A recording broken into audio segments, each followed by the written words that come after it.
generasi sekarang ini yaitu dinamakan generasi stroberi ya, manis di luar tapi rapuh di dalam.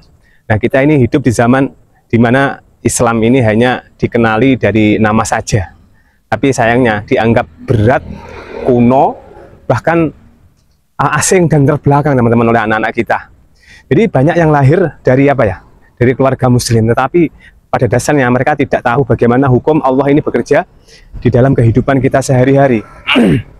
Nah, kita tahu tren terbaru saat ini, tapi lupa akan isi Al-Quran, kita lupa akan hal-hal yang Allah wajibkan pada kita, bahkan kita hafal lirik lagu tapi tidak kenal sabda Nabi Muhammad SAW. Apakah ini karena pendidikan yang menjauhkan dari agama yang saat ini, ataukah memang karena lingkungan yang lebih memuliakan budaya barat ya daripada ajaran Islam? Saatnya kita ajak diskusi teman bareng-bareng. Jadi dulu itu ada sahabat Nabi Muhammad SAW menjadikan sebuah syariat itu sebagai jalan kehidupan di dalam ibadah, muamalah, hingga sampai ke pemimpinan, teman-teman.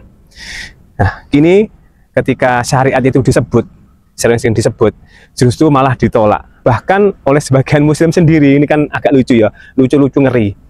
Jadi mendengar kata Islam kafah itu agak ngeri orang-orang ya. Yang dulunya itu Islam ini memang bersumber daripada kemuliaan, ini dianggap keterbelakangan. Padahal syariat ini bukan sebuah belenggu, karena syariat ini merupakan cahaya. Cahaya untuk apa? Untuk menuntun kita, menuntun manusia pada yang namanya keadilan, kemudian kasih sayang, kemudian apa lagi, dan lain sebagainya. Sehingga keselamatan di dunia ini saatnya kita untuk bangkit, saatnya kita kembali belajar Islam, bukan hanya dari sisi ibadah saja, tapi juga dalam sisi sosial, ekonomi, dan hukum, teman-teman.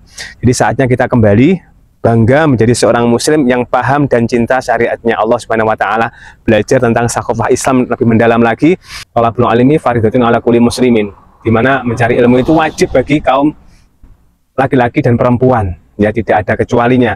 Makanya kita mencari ilmu sampai kita meninggal dunia. Bukan sekarang ini banyak anak-anak yang jauh daripada Al-Quran, tidak pernah memegang Al-Quran sama sekali.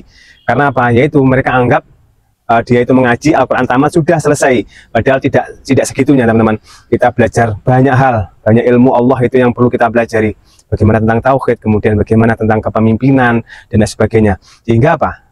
Anak-anak kita ini menganggap kita yaitu tadi seperti orang-orang kolot kembali ke zaman dulu. Padahal Islam ini mengatur secara rinci bahwasanya kalau pengen selamat ya harus ikuti aturan Allah.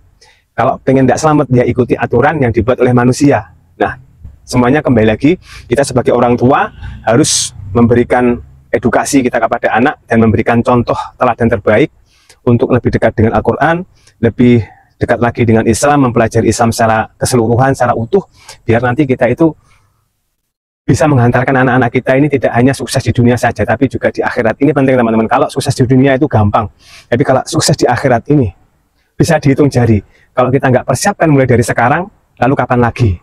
Nah, pertanyaannya itu, kalau teman-teman punya masukan, langsung aja di komen ya.